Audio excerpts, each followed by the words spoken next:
सोना अभी सिर्फ महंगा नहीं हो रहा बल्कि गोल्ड की कहानी में एक बड़ा बदलाव आता हुआ दिखाई दे रहा है। एमसीएक्स पर गोल्ड फ्यूचर्स एक हफ्ते में करीब 5.86% चढ़ चुका है, जबकि सिल्वर में करीब 6.33% की तेजी आई है। लेकिन असली सवाल कीमत कितनी बढ़ी ये नहीं है, सवाल ये है कि क्या गोल्ड उस दबाव से बाहर निकल रहा है जिसने 2026 में इसकी तेजी पर ब्रेक लगा दिया था।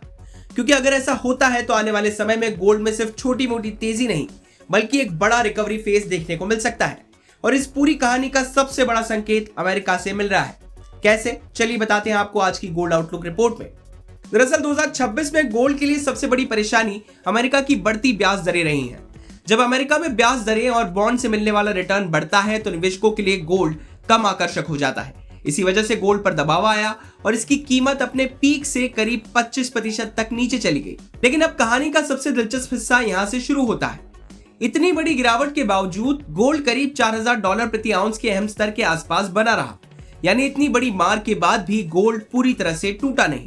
अब investment research firm BCA research का कहना है कि गोल्ड पर बढ़ती ब्याज दरों का सबसे खराब असर शायद पीछे छूट चुका है। इसका सीधा मतलब समझिए, गोल्ड को आगे बढ़ने के लिए फेड का तुरंत ब्याज दरें घटाना भी जरूरी नहीं है। अगर अमेरिका में ब्याज दरों में अब और बड़ी तेजी नहीं आती तो गोल्ड पर बना सबसे बड़ा दबाव धीरे धीरे कम हो सकता है। जेफरीज का एनालिसिस भी इसी तरफ इशारा कहता है। गोल्ड के लिए सिर्फ ये मायने नहीं रखता कि ब्याज दरें कितनी ऊंची हैं, बल्कि ये ज्यादा मायने रखता है कि अब वो ऊपर जा रही है या नीचे। अगर दरों में तेजी रुकती है तो गोल्ड के लिए तस्वीर बदल सकती है। लेकिन कहानी सिर्फ अमेरिका की ब्याज दरों की नहीं है। दुनिया भर के सेंट्रल बैंक्स लगातार गोल्ड खरीद रहे हैं।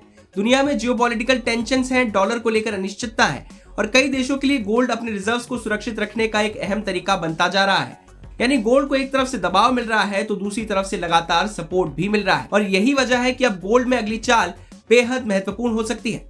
अगर अमेरिका की ब्याज दरों में तेजी रुकती है, डॉलर ज्यादा मजबूत नहीं होता और सेंट्रल बैंक की गोल्ड खरीदारी जारी रहती है तो गोल्ड के सामने ऊपर जाने की एक नई खिड़की खुल सकती है। लेकिन इसका दूसरा पहलू भी है। अगर अमेरिकी ब्याज दरें फिर तेजी से बढ़ती हैं और डॉलर मजबूत होता है तो गोल्ड में एक और करेक्शन देखने को मिल सकता है।